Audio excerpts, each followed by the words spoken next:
¿Alguna vez has estado en una posición donde conocías la verdad? Donde cada fibra de tu ser gritaba que algo estaba desesperadamente mal, pero absolutamente nadie te escuchaba? ¿Has tenido que enfrentarte a personas poderosas, personas que podrían destruirte con una simple llamada telefónica y decirles algo que se negaban rotundamente a creer? Pues yo sí. Y lo que sucedió después cambió no solo mi vida, sino que expuso una oscuridad tan profunda que incluso ahora, años después, todavía me despierto empapada en sudor frío recordando ese día. El día en que abrí un ataúd frente a una de las familias más ricas de América y demostré que su amado patriarca no había muerto por causas naturales en absoluto.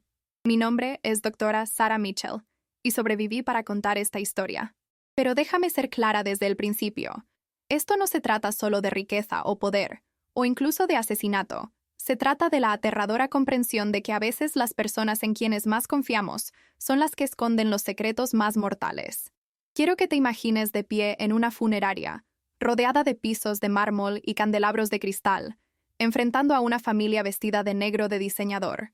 Sus rostros máscaras de dolor que yo sabía, absolutamente sabía, no eran más que teatro puro. Imagíname a mí, una médica de 42 años con todo que perder, exigiendo que abrieran el ataúd de su padre, su esposo, su gallina de los huevos de oro. La sala estaba tan silenciosa que podías escuchar los latidos de los corazones. El mío latía tan fuerte que pensé que podría romper mi pecho. Mis manos temblaban, mi voz se quebraba, pero me mantuve firme de todas formas porque había visto algo. Había descubierto algo que heló mi sangre. Y en ese momento, con guardias de seguridad avanzando hacia mí y abogados susurrando amenazas, tomé una decisión que me vindicaría o destruiría todo lo que había construido durante 20 años.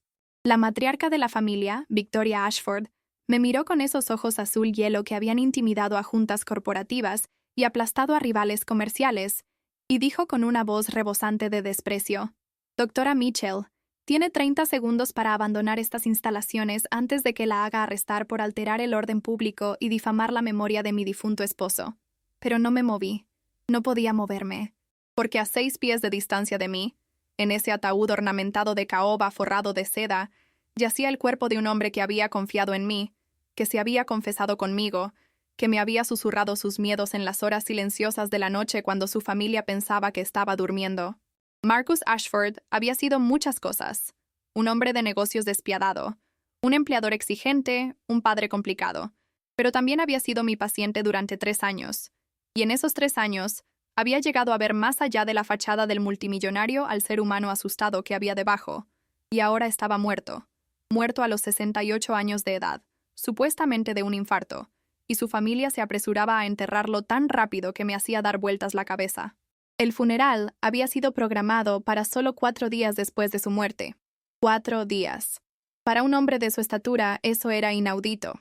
Normalmente, familias como los Ashford planificarían elaborados servicios conmemorativos que tomarían semanas organizar, con listas de invitados que parecían un quién es quién del poder global.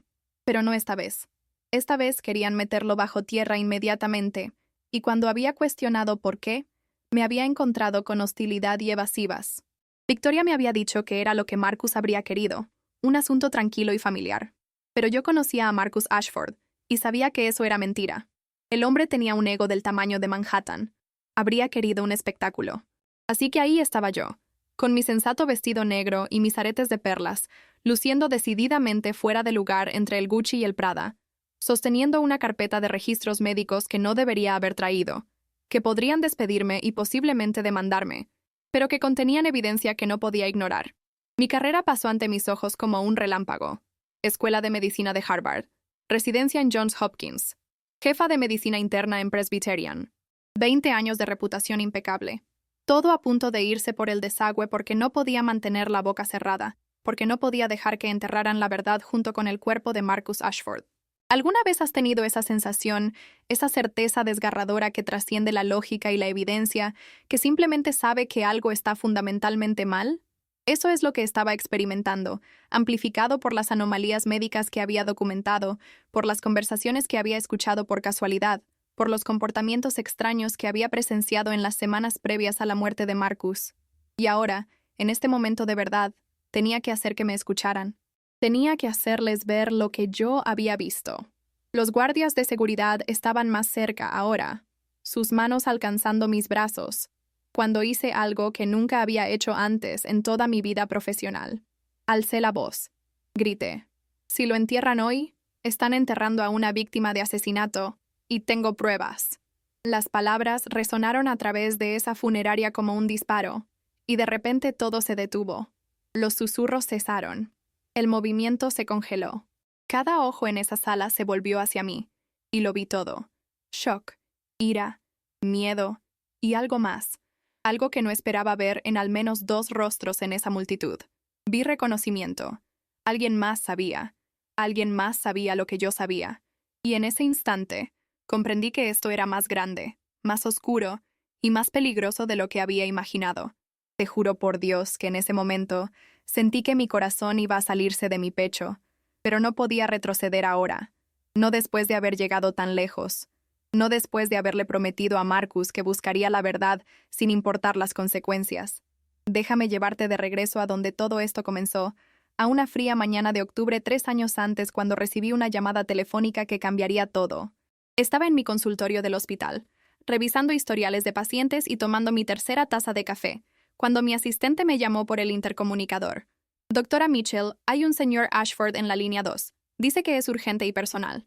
Casi no tomo la llamada. Tenía una agenda completa ese día, citas consecutivas, y ya iba retrasada. Pero algo en el tono de mi asistente me hizo contestar.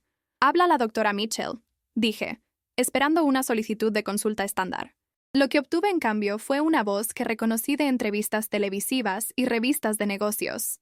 Doctora Mitchell, mi nombre es Marcus Ashford. Me han dicho que usted es la mejor internista de la ciudad, posiblemente del país.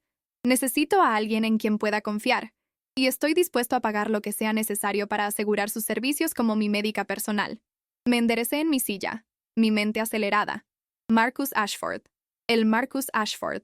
Magnate inmobiliario, capitalista de riesgo. El hombre que había convertido una pequeña herencia en un imperio de 10.000 millones de dólares.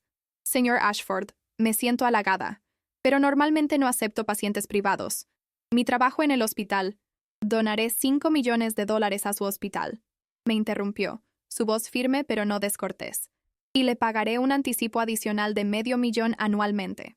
Todo lo que pido es que esté disponible cuando la necesite, que maneje mi atención personalmente y que mantenga absoluta confidencialidad. Debería haber dicho que no. Mirando hacia atrás ahora, desearía haber dicho que no. Pero la verdad es que estaba intrigada. No por el dinero, aunque no voy a pretender que no era significativo, sino por la urgencia en su voz. Este no era un hombre haciendo un juego de poder. Este era un hombre que estaba asustado. Señor Ashford, ¿puede decirme por qué está buscando un nuevo médico? Hubo una pausa, una larga, y luego dijo algo que debería haber sido mi primera advertencia. Porque ya no confío en las personas que me rodean, doctora Mitchell, y necesito a alguien que trabaje para mí, no para mi familia. 3 días después, conocí a Marcus Ashford por primera vez en su apartamento tipo penthouse en la Quinta Avenida. El lugar era extraordinario. Ventanas del piso al techo con vista a Central Park, obras de arte originales que pertenecían a museos, muebles que costaban más que las casas de la mayoría de la gente. Pero lo que más me impactó no fue la riqueza en exhibición, fue el hombre mismo. En persona, Marcus Ashford era más pequeño de lo que aparecía en las fotografías, quizás 1,75 m, con cabello plateado y ojos verdes penetrantes que parecían catalogar todo. Se movía con la deliberación cuidadosa de alguien con dolor crónico, aunque intentaba ocultarlo. Doctora Mitchell, gracias por venir, dijo, estrechando mi mano con un apretón que era firme pero temblaba ligeramente. Por favor, siéntese. ¿Puedo ofrecerle algo? ¿Café? ¿Té? Estoy bien, gracias, respondí, acomodándome en una silla que probablemente costaba más que mi auto. Señor Ashford, ¿por qué no me cuenta qué ha estado pasando con su salud? Y así lo hizo. Durante las siguientes 2 horas, Marcus Ashford expuso un historial médico que era complejo y preocupante. Tenía hipertensión, bien controlada con medicamentos. Tenía un historial de arritmia, también manejada. Había sufrido un derrame cerebral menor 5 años antes que no había dejado daño permanente. Pero lo que le preocupaba, lo que había provocado esta búsqueda desesperada de un nuevo doctor, era una constelación de nuevos síntomas que su médico anterior había descartado como estrés y envejecimiento. Estoy cansado todo el tiempo, me dijo, su voz cayendo casi a un susurro. No solo cansado, exhausto. Algunos días apenas puedo levantarme de la cama. He perdido peso sin intentarlo. Alrededor de 20 libras en los últimos 4 meses. Tengo estos episodios donde mi corazón se acelera sin razón, donde siento que no puedo recuperar el aliento. Y los dolores de cabeza, Dios mío, los dolores de cabeza son diferentes a cualquier cosa que haya experimentado antes. Escuché cuidadosamente, tomando notas, haciendo preguntas, mi mente médica ya formando diagnósticos diferenciales. ¿Su médico actual ha realizado alguna prueba? La expresión de Marcus se oscureció. Ha realizado análisis de sangre básicos. Todo salió normal, dijo. Me dijo que necesitaba reducir mi estrés. Tal vez tomar unas vacaciones. Pero doctora Mitchell, conozco mi cuerpo. Algo está mal. Algo está muy mal. Y nadie me está tomando en serio. Pude ver la frustración en sus ojos. El miedo que intentaba tanto enmascarar. Este era un hombre acostumbrado a estar en control, acostumbrado a resolver problemas con dinero e influencia, de repente confrontando algo que no podía comprarse o intimidarse para que se sometiera. Su propia salud fallando. Señor Ashford, me gustaría realizar un panel integral de pruebas, análisis de sangre, monitoreo cardíaco, estudios de imagen, todo. Y me gustaría revisar todos sus medicamentos actuales, incluyendo cualquier suplemento o medicamento de venta libre que esté tomando. Asintió ansiosamente. Lo que necesite. El dinero no es un problema. No se trata de dinero, dije suavemente. Se trata de llegar al fondo de lo que le está pasando. Pero necesito que sea completamente honesto conmigo sobre todo, su estilo de vida, sus hábitos, su historial médico familiar, todo. Por supuesto, acordó. Le diré cualquier cosa que necesite saber. Pero incluso mientras lo decía, vi algo parpadear en su rostro, una sombra de vacilación que me hizo preguntarme qué secretos podría estar guardando. Durante las siguientes semanas, sometí a Marcus a cada prueba que se me ocurrió. Los resultados fueron desconcertantes. Sus análisis de sangre mostraban algunas anormalidades, enzimas hepáticas ligeramente elevadas, algunos marcadores de inflamación, pero nada que gritara enfermedad grave. Su monitoreo cardíaco reveló arritmias ocasionales, pero nada que pusiera en peligro la vida. La resonancia magnética de su cerebro estaba clara. Por todas las medidas objetivas, Marcus Ashford era un hombre de 65 años razonablemente saludable, con condiciones crónicas bien manejadas. Pero los síntomas persistieron y en realidad empeoraron. La fatiga se volvió debilitante. La pérdida de peso continuó. Surgieron nuevos síntomas, episodios de confusión, debilidad muscular, malestar gastrointestinal. Comencé a verlo 2 veces por semana, luego 3 veces por semana, tratando de armar un rompecabezas que no tenía sentido. Y fue entonces cuando comencé a notar a la familia. ¿Alguna vez has entrado a una habitación e inmediatamente sentido la hostilidad, sentido el resentimiento irradiando de las personas como calor del asfalto? Así era cada vez que me encontraba con la esposa y los hijos de Marcus. No querían que estuviera allí. Lo dejaron abundantemente claro desde nuestro primer encuentro. Sucedió un martes por la tarde a finales de noviembre. Había llegado al penthouse para una cita programada con Marcus, y en lugar de la ama de llaves habitual dejándome entrar, la puerta fue abierta por una mujer que solo podía ser Victoria Ashford. Era impresionante en esa forma atemporal y pulida que el dinero puede comprar. En algún lugar de sus primeros 60, pero luciendo una década más joven, con cabello rubio platino peinado en un bob perfecto, vistiendo un traje color crema que probablemente costaba más de lo que yo ganaba en un mes. Pero su belleza era fría, intimidante, como mirar una hermosa estatua tallada en hielo. «Usted debe ser la doctora Mitchell», dijo, su tono dejando claro que ya había formado su opinión de mí, y no era favorable. «Soy Victoria Ashford. He estado queriendo conocer a la mujer con la que mi esposo ha estado pasando tanto tiempo». Había una insinuación en sus palabras, una sugerencia que me revolvió el estómago. «Señora Ashford, soy la médica de su esposo. Estoy aquí para su cita de las 2». «Sí, sus citas», dijo, haciéndose a un lado para dejarme entrar, pero bloqueando mi camino lo suficiente como para hacerlo incómodo. Marcus mencionó que lo ha estado viendo 3 veces por semana ahora. Eso parece excesivo para alguien que supuestamente solo tiene síntomas relacionados con el estrés, ¿no cree? Mantuve mi compostura profesional, aunque por dentro estaba que echaba chispas. Su esposo tiene necesidades médicas complejas que requieren un monitoreo cercano. Simplemente estoy proporcionando la atención que necesita. «La atención que necesita», repitió, sus labios curvándose en algo que no era exactamente una sonrisa. «¿O la atención que desea? Mi esposo es un hombre poderoso, doctora Mitchell, pero también está solo y vulnerable. Espero que no esté aprovechándose de eso».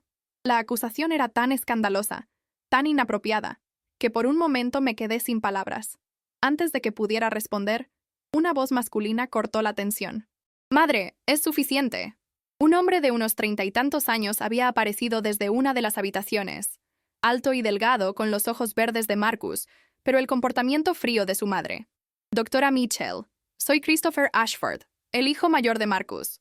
Por favor, disculpe a mi madre. Ha estado bajo mucho estrés».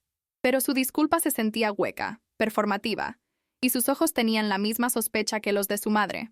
«Solo estoy aquí para ver a mi paciente», dije firmemente. «¿Está disponible el señor Ashford?» «Está en su estudio», dijo Christopher. «Pero mientras está aquí, tal vez podríamos tener una breve conversación sobre el plan de tratamiento de mi padre. Mi hermana y yo tenemos algunas preocupaciones. Cualquier discusión sobre la atención médica de su padre necesita ocurrir con su consentimiento», respondí, ya pasándolos hacia el estudio de Marcus. «Estoy segura de que entienden la confidencialidad del paciente». Podía sentir sus ojos taladrando mi espalda mientras me alejaba, y entendí en ese momento que acababa de hacer enemigos de la familia Ashford.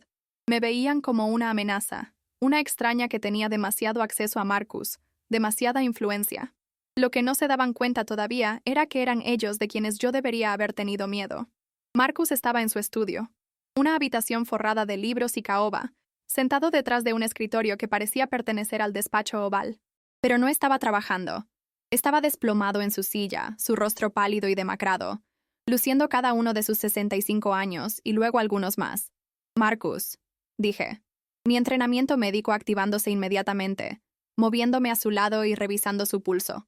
«¿Qué pasa? ¿Cuándo comenzó esto?» «Hace aproximadamente 1 hora», dijo débilmente. Inicio repentino. Sentí como si la habitación estuviera girando. He estado con náuseas, débil. Victoria quería llamar al 911, pero le dije que esperara por usted. «Su pulso está acelerado», dije, sacando mi estetoscopio. «¿Algún dolor en el pecho? ¿Falta de aire?» «No hay dolor en el pecho. La respiración está bien. Solo me siento horrible, como si me hubieran envenenado o algo así». La palabra envenenado quedó suspendida en el aire entre nosotros, y vi sus ojos abrirse ligeramente, como si no hubiera querido decirlo en voz alta. «Marcus, esa es una elección de palabra interesante. ¿Por qué diría envenenado?» Miró hacia otro lado, de repente fascinado por algo en su escritorio. «Solo es una expresión. Me siento terrible, eso es todo».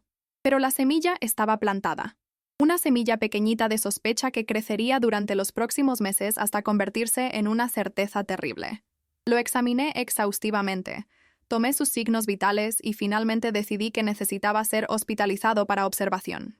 El episodio resultó ser un ataque severo de vértigo combinado con malestar gástrico, posiblemente viral, posiblemente inducido por estrés.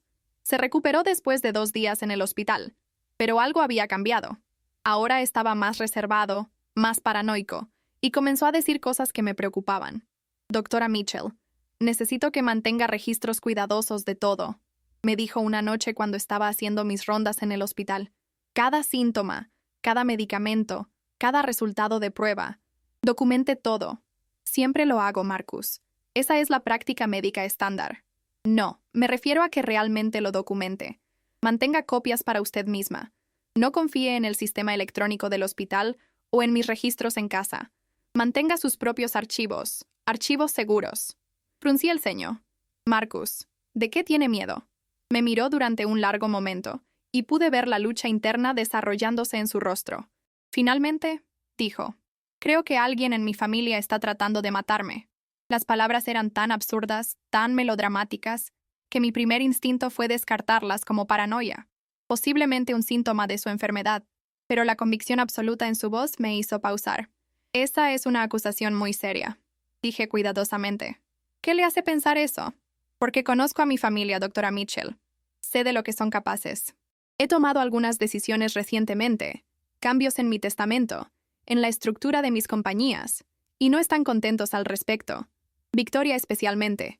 Y mis hijos han estado dando vueltas como buitres, esperando que me muera para poder heredar. Pero no estoy listo para morir todavía, y eso es un problema para ellos». Marcus ha considerado que estos pensamientos podrían estar relacionados con sus síntomas. A veces cuando las personas se sienten enfermas, pueden volverse suspicaces, incluso paranoicas. «No soy paranoico», espetó, más enérgicamente de lo que jamás lo había escuchado hablar. «Soy realista. No construyes un imperio como el mío sin hacer enemigos, incluso dentro de tu propia familia, especialmente dentro de tu propia familia. No sabía qué decir. Esto estaba más allá de mi experiencia, más allá del reino de la medicina, y dentro de algo más oscuro, más siniestro. Si realmente cree que está en peligro, debería contactar a las autoridades, sugerí. No, dijo inmediatamente. No policía, no autoridades. No tengo pruebas, solo instintos. Y además, el nombre Ashford no puede permitirse ese tipo de escándalo. Solo necesito que esté atenta, que note cosas, que documente cosas. ¿Puede hacer eso por mí? Vacilé, dividida entre la ética profesional y la preocupación personal por mi paciente. Documentaré su atención médica exhaustivamente, dije finalmente. Eso es lo que puedo prometerle. Pareció aceptar eso, recostándose contra sus almohadas con un suspiro. Eso es todo lo que pido. Solo preste atención, doctora Mitchell. Preste atención a todo. Y así lo hice. Comencé a prestar atención de maneras en que nunca lo había hecho antes. No solo a los síntomas y signos vitales de Marcus, sino a las dinámicas de su familia, a quien estaba presente cuando ocurrían sus episodios, a patrones y coincidencias que podrían no ser coincidencias en absoluto. Lo que vi me perturbó profundamente. Durante los meses siguientes, documenté todo con detalle obsesivo.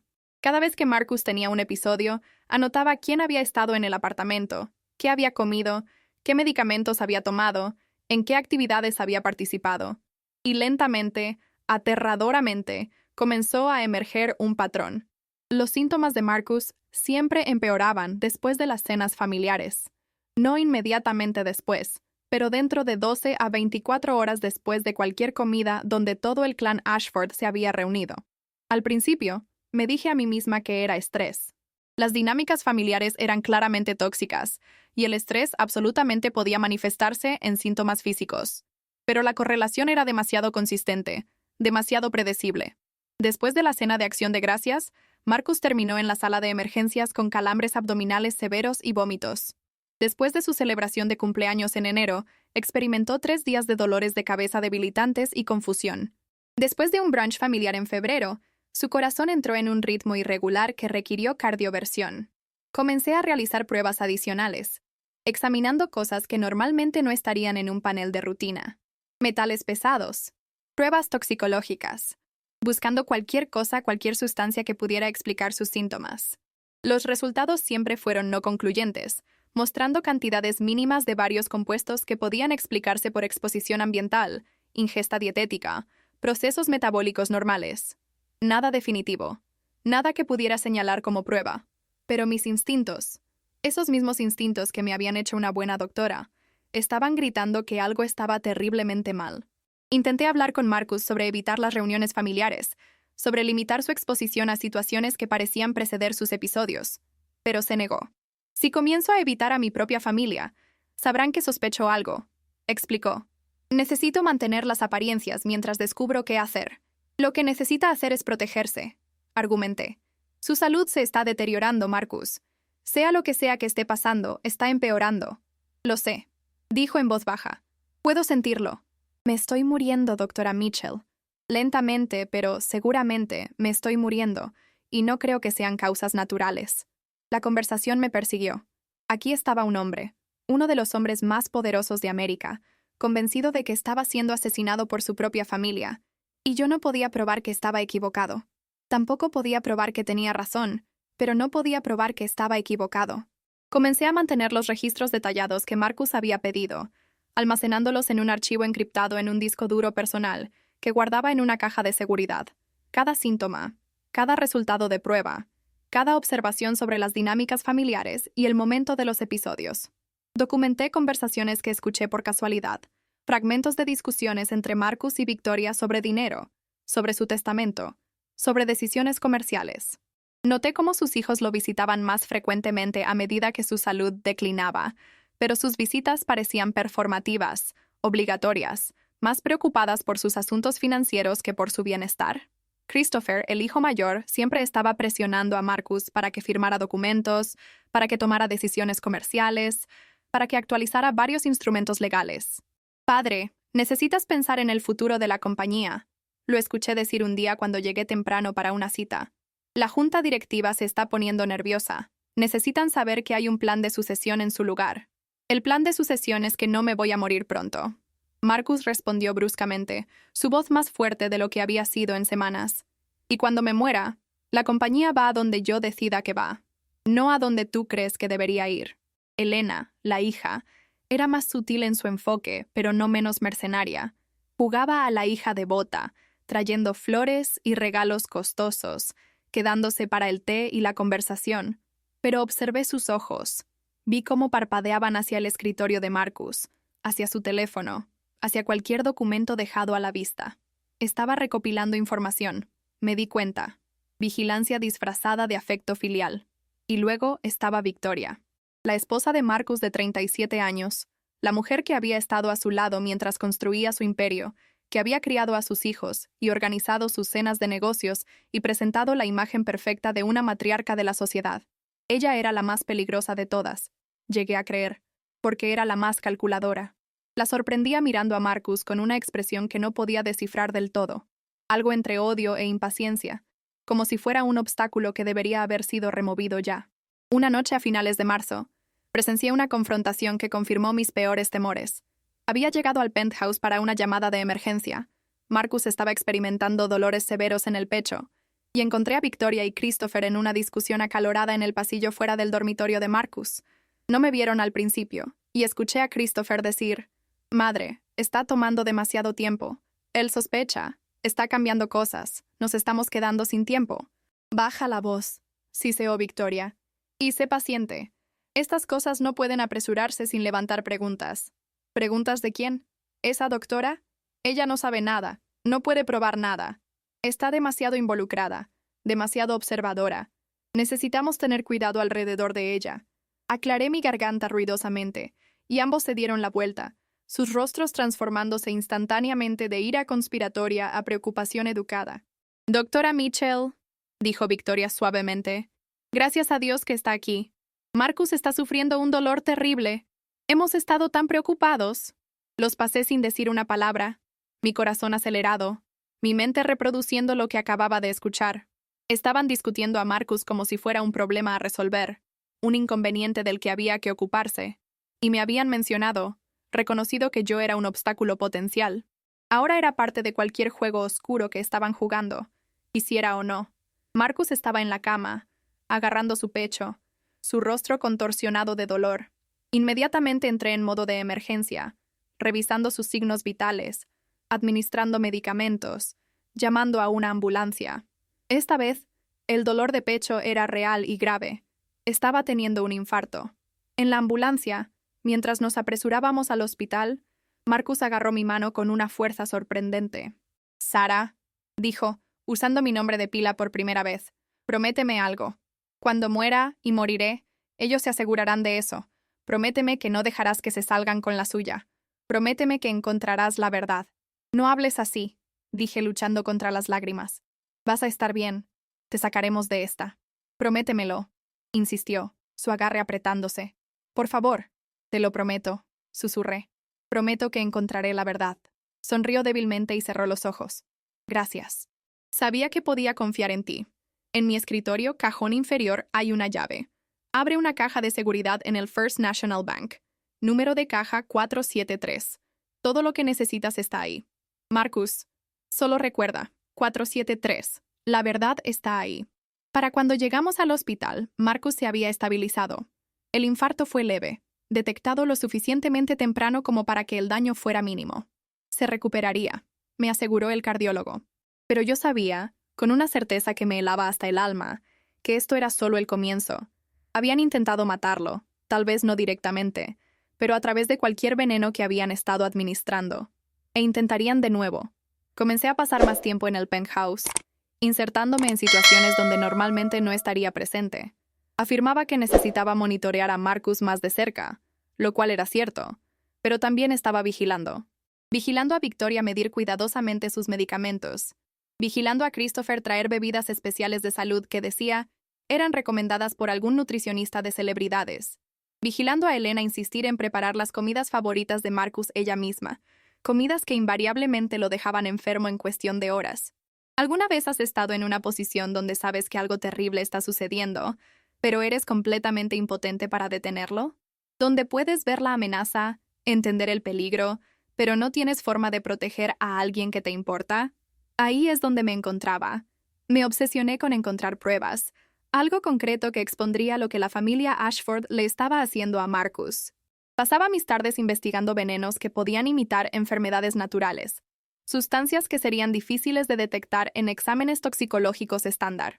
Aprendí sobre envenenamiento por metales pesados, sobre toxinas de origen vegetal, sobre combinaciones farmacéuticas que podían destruir lentamente la salud de alguien mientras dejaban evidencia forense mínima. La lista era perturbadoramente larga. El arsénico administrado en dosis pequeñas podía causar la fatiga, los síntomas gastrointestinales y la confusión que Marcus experimentaba. La digitalis, derivada de la dedalera, podía causar las arritmias cardíacas mientras era difícil de distinguir de los niveles terapéuticos si alguien ya estaba tomando medicamentos para el corazón. Incluso algo tan simple como dosis excesivas de sus propios medicamentos recetados, cuidadosamente aumentadas con el tiempo, podían crear una cascada de problemas de salud que parecerían deterioro natural. Comencé a interceptar los medicamentos de Marcus cuando era posible, enviando muestras a laboratorios independientes para análisis. Los resultados eran frustrantes, no concluyentes. Todo parecía normal, dentro de los rangos esperados. Pero yo sabía en mis huesos, que algo estaba mal. El patrón era demasiado claro, el momento demasiado consistente. Luego, en abril, sucedió algo que me dio el avance que había estado buscando desesperadamente. Marcus me pidió que fuera al penthouse tarde una noche, algo inusual porque típicamente prefería citas por la tarde. Cuando llegué, estaba solo en su estudio, y lucía más alerta, más enfocado de lo que lo había visto en meses. Cambié las cerraduras hoy, me dijo antes de que pudiera siquiera preguntar por qué me había llamado. Todo el apartamento, cerraduras nuevas, códigos de seguridad nuevos. Victoria está furiosa, pero ya no me importa. Necesitaba hacer algo para protegerme.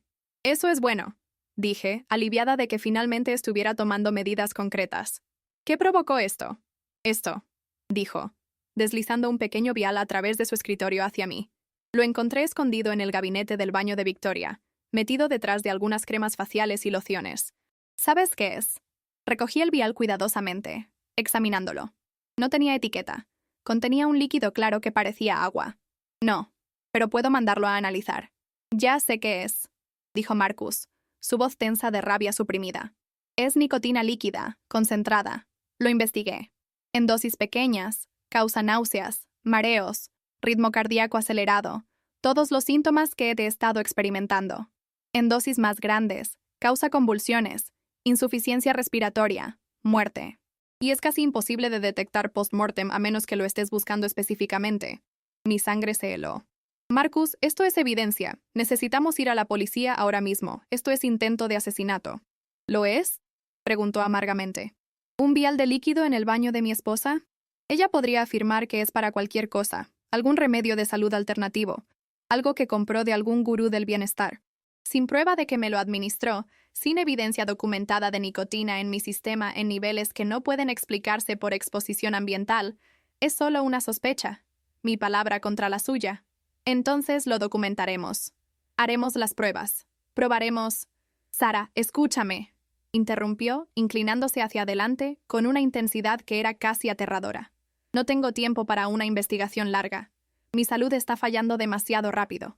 Me han estado envenenando durante meses, tal vez más tiempo, y el daño es acumulativo. Incluso si lo detenemos ahora, no sé si me recuperaré. Las lágrimas picaron mis ojos. No digas eso. Podemos ponerte bajo custodia protectora. Podemos...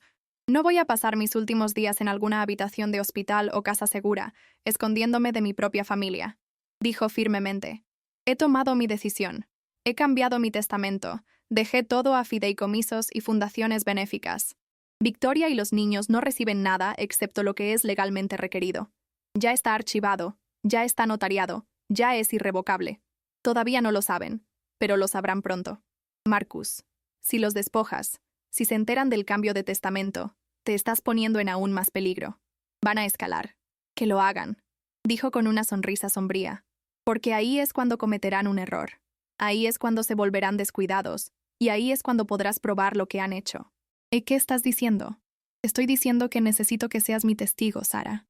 Cuando muera, y moriré pronto, necesito que te asegures de que la verdad salga a la luz. Necesito que te asegures de que no se salgan con la suya. No puedo simplemente dejarte morir, protesté, mi voz quebrándose. Soy tu doctora. Mi trabajo es mantenerte vivo. Tu trabajo es respetar mi autonomía y mis decisiones, dijo gentilmente. No te estoy pidiendo que ayudes en nada. Solo te estoy pidiendo que documentes lo que sucede. Míralos. Reúne evidencia. Y cuando llegue el momento, di la verdad sobre lo que sabes. Las implicaciones éticas de lo que me estaba pidiendo eran asombrosas. Esencialmente estaba usándose a sí mismo como cebo, permitiendo que su familia continuara sus intentos contra su vida para que yo pudiera reunir evidencia. Iba en contra de todo lo que creía como médica, todo lo que había jurado defender. No puedo hacer esto, susurré. No puedo simplemente verte morir. Entonces no me veas morir.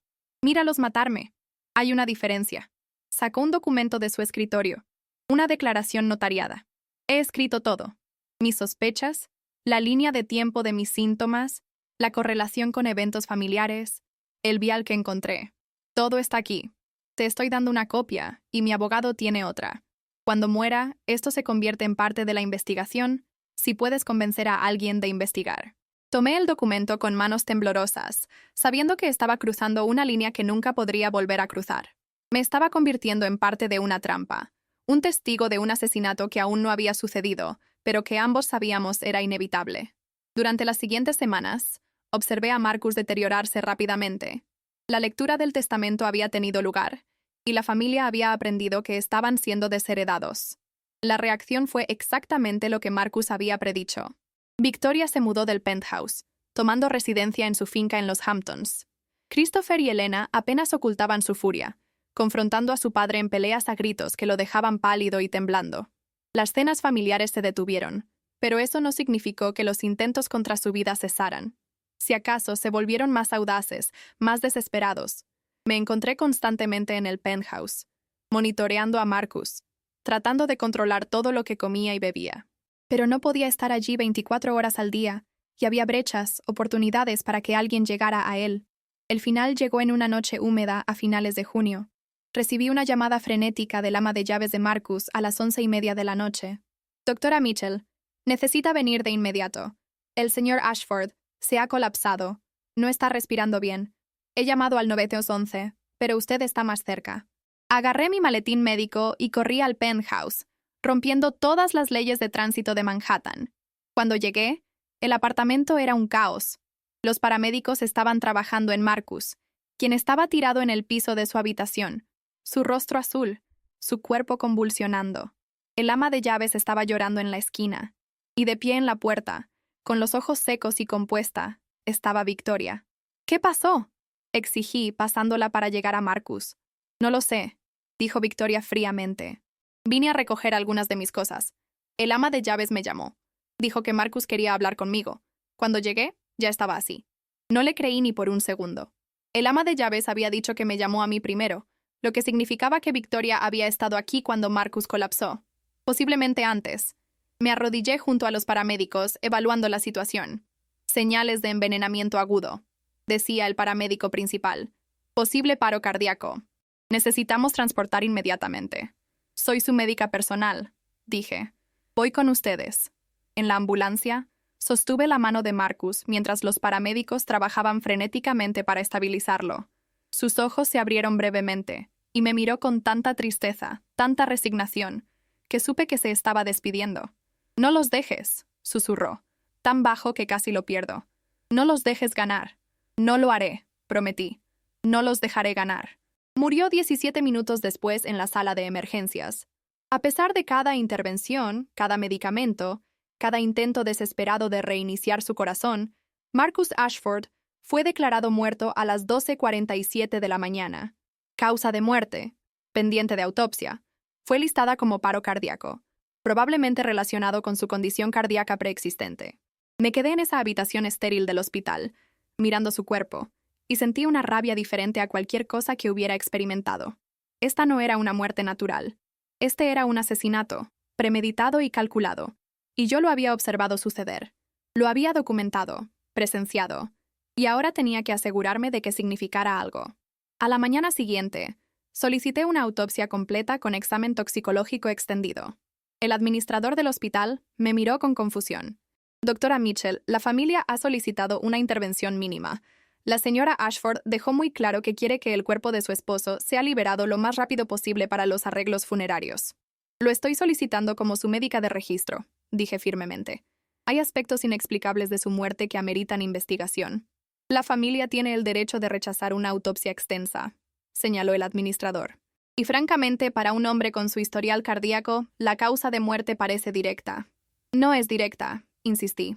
Por favor, solo realicen el examen extendido. Tengo razones para creer. Tenga mucho cuidado con lo que está sugiriendo, doctora Mitchell, interrumpió, su tono volviéndose frío. La familia Ashford es extremadamente poderosa y extremadamente litigiosa. Si está insinuando algo irregular sobre la muerte del señor Ashford sin evidencia sólida, podría estar exponiéndose usted y a este hospital a consecuencias legales graves. Dejé su oficina sabiendo que estaba sola. El hospital no me apoyaría. La administración tenía demasiado miedo de los abogados Ashford, demasiado protectora de las sustanciales donaciones que la familia había hecho a lo largo de los años. Pero no iba a dejarlo pasar. Contacté directamente a la oficina del médico forense, solicitando una reunión. Llevé mi documentación, mis registros, la declaración notariada de Marcus. Lo expuse todo ante un detective cansado llamado Martínez que me miró como si estuviera loca o ingenua. Doctora Mitchell, lo que está describiendo es ciertamente sospechoso, dijo después de revisar todo. Pero sin un informe toxicológico claro que muestre niveles letales de veneno, sin testigos de la administración real de cualquier sustancia, lo que tenemos es circunstancial. Un hombre rico con problemas de salud murió de un infarto. Así es como se ve en papel. Entonces mire más allá del papel. Supliqué. Ordene las pruebas especializadas. Revise el envenenamiento por nicotina. Revise la digitalis. Revise cualquier cosa que pudiera haberse usado para envenenarlo gradualmente durante meses. Veré qué puedo hacer, dijo Martínez, pero podía decir que me estaba complaciendo. El problema es que la familia está presionando por la liberación inmediata del cuerpo. El funeral está programado para 4 días a partir de ahora. Una vez que esté embalsamado, se vuelve mucho más difícil realizar exámenes toxicológicos precisos. 4 días, repetí, mi corazón hundiéndose. Están tratando de enterrar la evidencia. ¿O son una familia en duelo que quiere dar sepultura a su esposo y padre?, contrarrestó Martínez. Mire, entiendo que estuvo cerca del señor Ashford. A veces cuando perdemos a un paciente, especialmente bajo circunstancias repentinas, buscamos explicaciones, alguien a quien culpar, pero eso no siempre significa que hubo juego sucio. Quería gritarle, sacudirlo, hacerle entender que esto no era el duelo hablando, esto era conocimiento, esto era certeza. Pero me controlé. Le agradecí por su tiempo, y salí con mi documentación apretada en mis manos. Los siguientes 3 días fueron una pesadilla de burocracia y obstruccionismo. La oficina del médico forense afirmaba que necesitaban el permiso de la familia para pruebas extensas.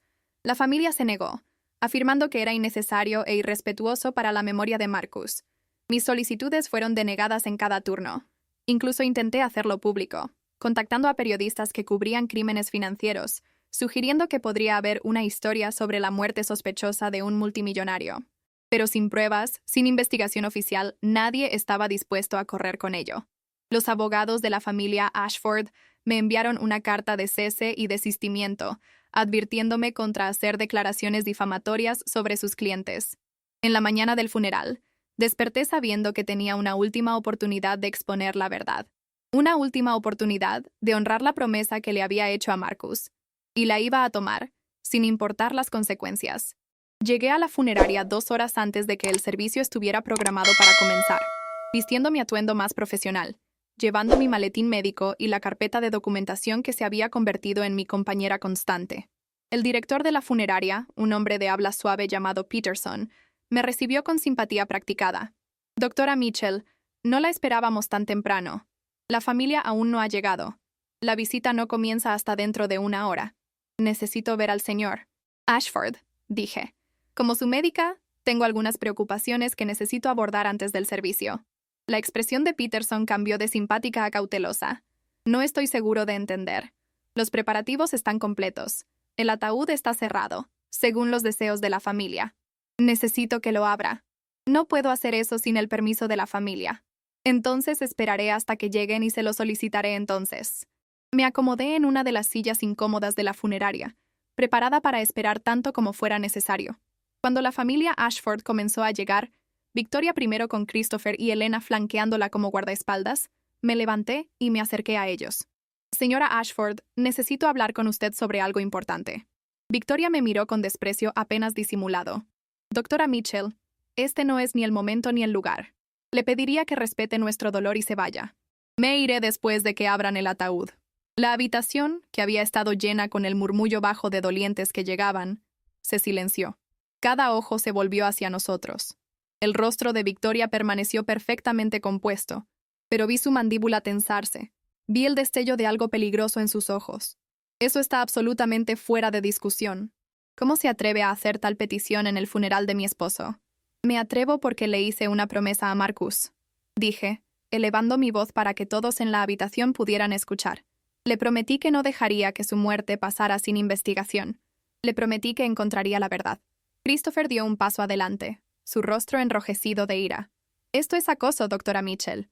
Ha estado haciendo acusaciones salvajes sobre nuestra familia durante semanas, esparciendo rumores viciosos, y ahora está interrumpiendo el funeral de nuestro padre. Váyase inmediatamente, o la haré remover y arrestar por invasión de propiedad. Arrésteme entonces, dije, manteniéndome firme. Pero primero, déjenme decirle a todos aquí lo que sé. Déjenme contarles sobre el envenenamiento progresivo que documenté durante los últimos 6 meses. Déjenme contarles sobre el vial de nicotina concentrada que encontré. Déjenme contarles sobre el cambio de testamento que dejó a esta familia sin nada, dándoles un motivo perfecto para el asesinato. Los jadeos que se propagaron por la habitación fueron audibles. Los invitados que habían venido a presentar sus respetos ahora estaban presenciando lo que era esencialmente una acusación de asesinato en un funeral. Era sensacional, inapropiado, y posiblemente destruiría mi carrera, pero ya no me importaba.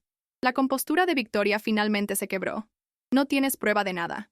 Eres una doctora desacreditada con un apego poco saludable a tu paciente, haciendo acusaciones desesperadas para evitar aceptar su muerte natural.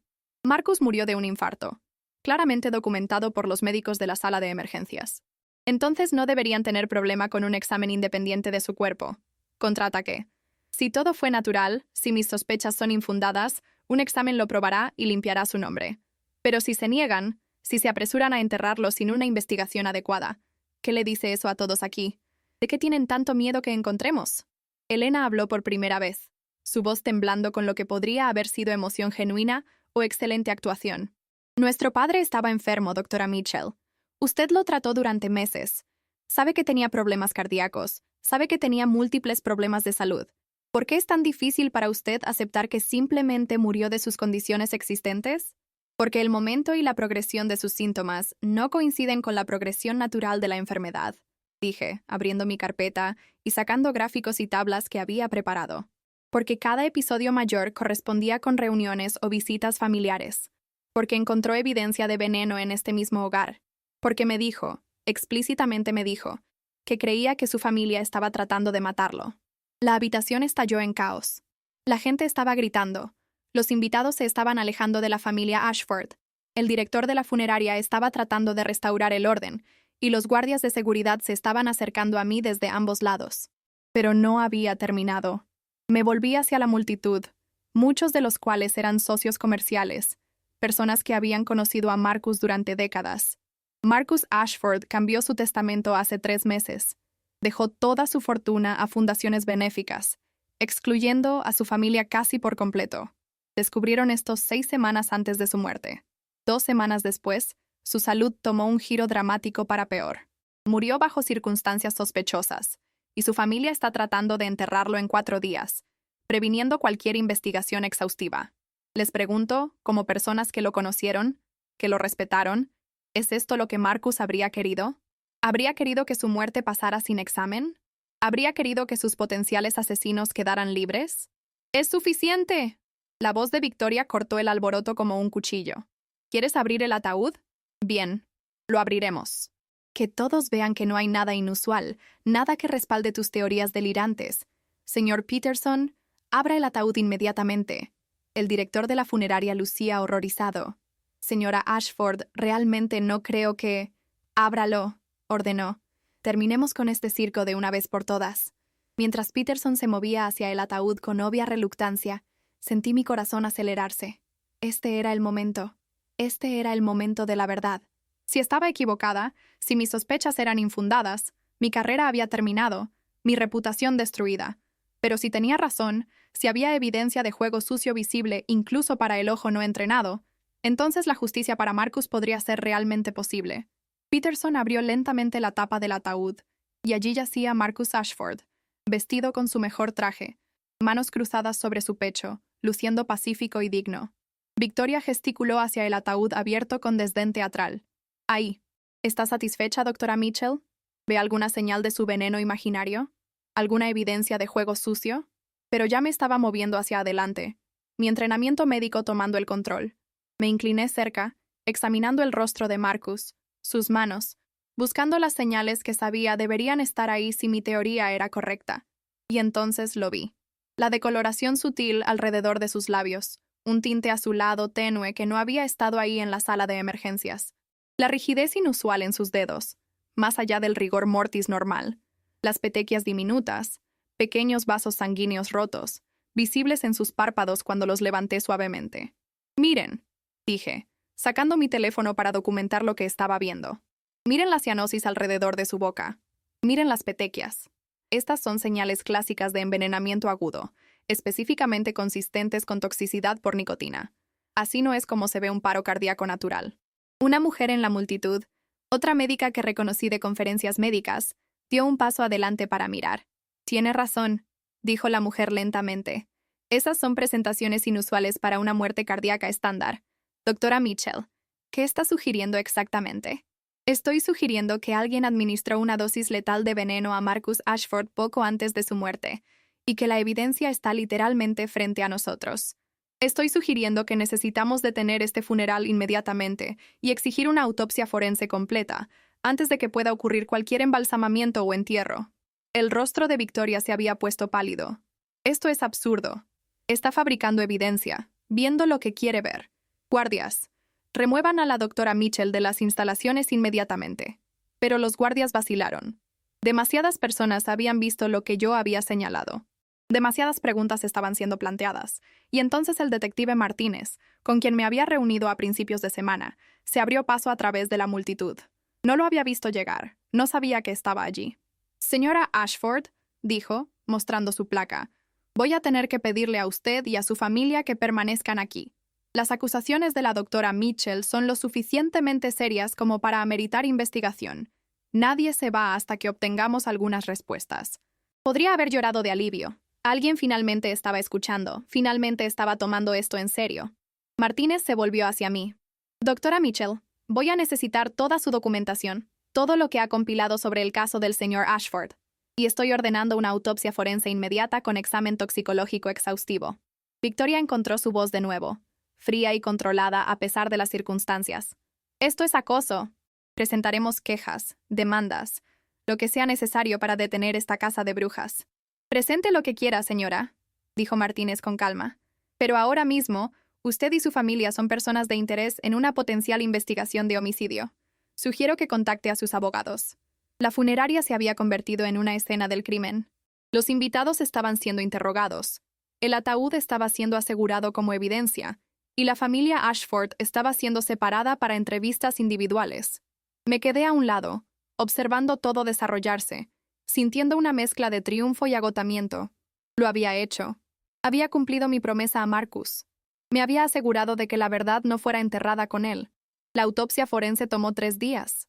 3 días de espera, de cuestionarme a mí misma, de preguntarme si acababa de destruir mi carrera por una teoría elaborada pero finalmente incorrecta. Pero cuando llegaron los resultados, vindicaron todo lo que había sospechado, todo lo que Marcus había creído. El informe toxicológico reveló niveles letales de nicotina en el sistema de Marcus, mucho más allá de lo que podría explicarse por cualquier exposición ambiental o ingestión accidental. Pero no era solo nicotina. El patólogo forense encontró un cóctel de sustancias, pequeñas dosis de digitalis que se habían acumulado en su sistema, rastros de arsénico que habían sido administrados durante meses, posiblemente años, y evidencia de sobredosis deliberadas de sus propios medicamentos cardíacos.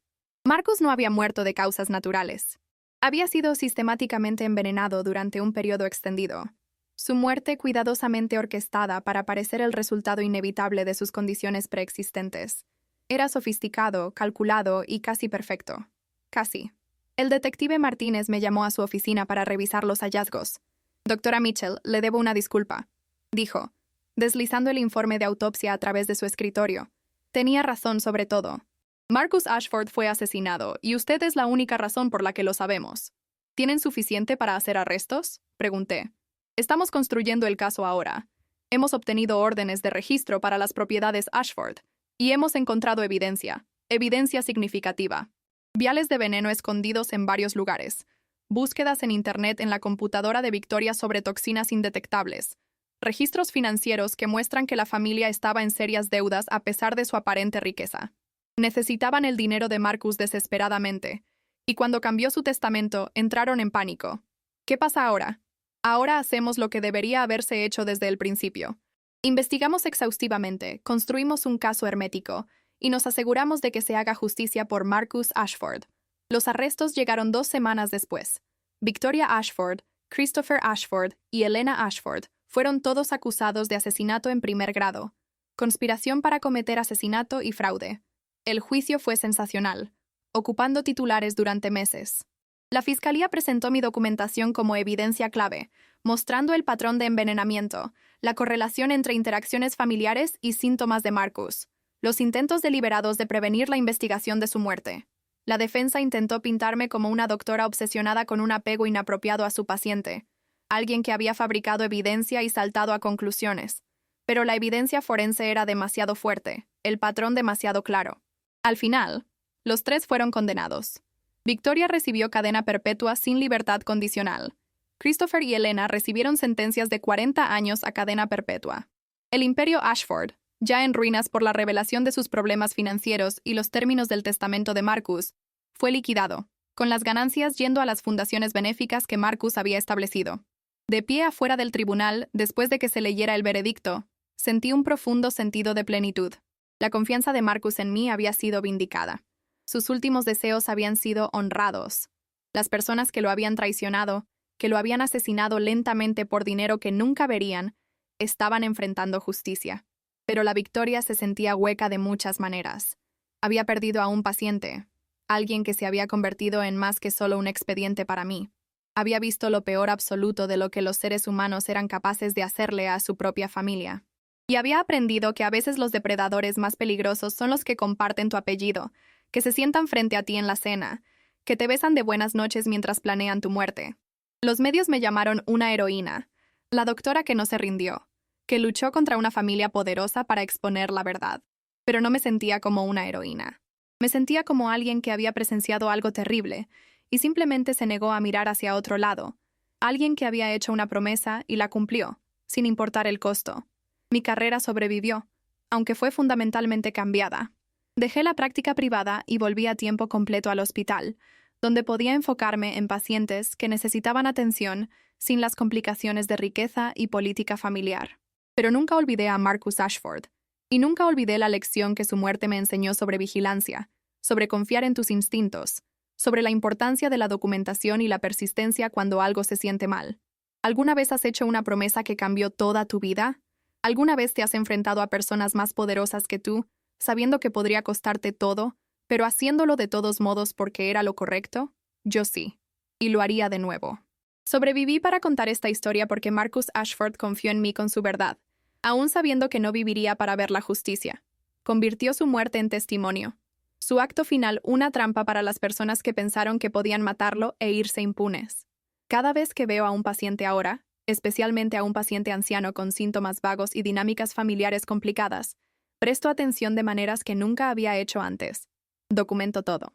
Hago preguntas que podrían parecer intrusivas. Confío en mis instintos cuando algo se siente mal, porque aprendí que a veces la diferencia entre asesinato y muerte natural no es más que un doctor que está dispuesto a mirar lo suficientemente de cerca para ver la verdad. Si estás viendo este video, si te has quedado conmigo a través de toda esta historia, quiero que te lleves algo de ella. Presta atención a las personas en tu vida, especialmente a tus familiares y amigos ancianos. Si alguien que amas comienza a mostrar síntomas inexplicables, si su salud declina de maneras que no tienen del todo sentido, si hay personas alrededor de ellos que parecen más interesadas en sus activos que en su bienestar, haz preguntas. Insiste en una evaluación médica exhaustiva. No aceptes explicaciones fáciles cuando la situación se siente complicada. Confía en tu intuición cuando algo parece mal, incluso si no puedes probar inmediatamente por qué. Marcus Ashford murió porque su familia lo vio como nada más que un obstáculo para la riqueza que creían era legítimamente suya. Pero no murió en vano, porque su muerte expuso una verdad que probablemente ha salvado otras vidas. Ha hecho que otras familias lo piensen 2 veces antes de actuar sobre sus impulsos más oscuros. Y ha recordado a la comunidad médica que nunca podemos dejar de ser defensores de nuestros pacientes, incluso después de que se hayan ido. Quiero escucharte en los comentarios. ¿Alguna vez has sospechado que algo estaba mal con la atención médica de un ser querido? ¿Alguna vez has tenido que enfrentarte a personas poderosas para proteger a alguien vulnerable? ¿Has experimentado el tipo de traición familiar que Marcus Ashford soportó? Comparte tus historias, porque estas conversaciones importan. Porque la conciencia puede salvar vidas. ¿Te ha pasado algo similar? Cuéntamelo en los comentarios, de verdad. Me encantaría leer tu experiencia y tal vez ayudar de alguna manera. Y si esta historia te conmovió, si te hizo pensar diferente sobre la vigilancia y la defensa y la importancia de confiar en tus instintos, por favor deja un like en este video. Ayuda a que otras personas encuentren esta historia. Ayuda a difundir la conciencia sobre el abuso de ancianos y las formas sutiles que el asesinato puede tomar cuando se disfraza como muerte natural. Esto es importante. Imagínate. Podría salvar la vida de alguien que conoces. Suscríbete a Desde mi Mirada para más historias verdaderas sobre supervivencia, justicia y las cosas extraordinarias que la gente ordinaria hace cuando se enfrenta a situaciones imposibles.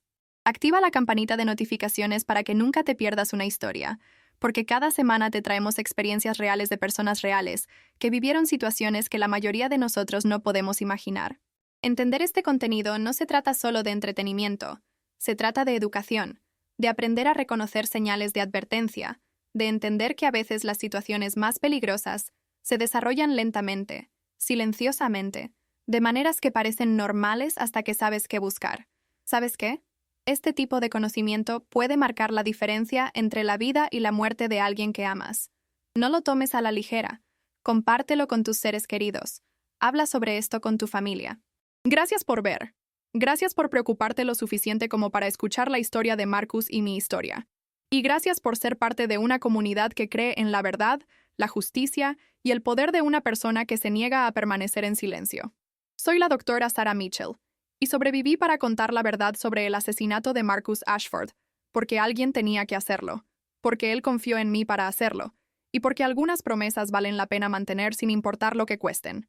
Ay, Dios mío, cada vez que recuerdo ese momento en la funeraria, cuando abrieron el ataúd y vi esas señales que confirmaron todo, todavía me dan escalofríos. Porque en ese momento, todo podría haber salido terriblemente mal. Podría haber perdido mi carrera, mi reputación, todo. Pero valió la pena. Totalmente valió la pena. Mantente seguro, mantente vigilante, y recuerda que a veces las personas que parecen estar bien son las que más necesitan ayuda. No ignores esa vocecita en tu cabeza que te dice que algo no está bien, porque esa vocecita, esos instintos, pueden ser la diferencia entre salvar una vida o perderla para siempre. Cuídate mucho. Nos vemos en el próximo video de Desde mi Mirada. Y recuerda, cada historia que compartimos aquí no es solo para entretenerte, es para educarte, para prepararte, para que cuando te enfrentes a situaciones difíciles en tu propia vida, sepas qué hacer y cómo actuar. Te mando un abrazo enorme, y gracias, de verdad, gracias por estar aquí y por ser parte de esta comunidad que se preocupa por la verdad y la justicia.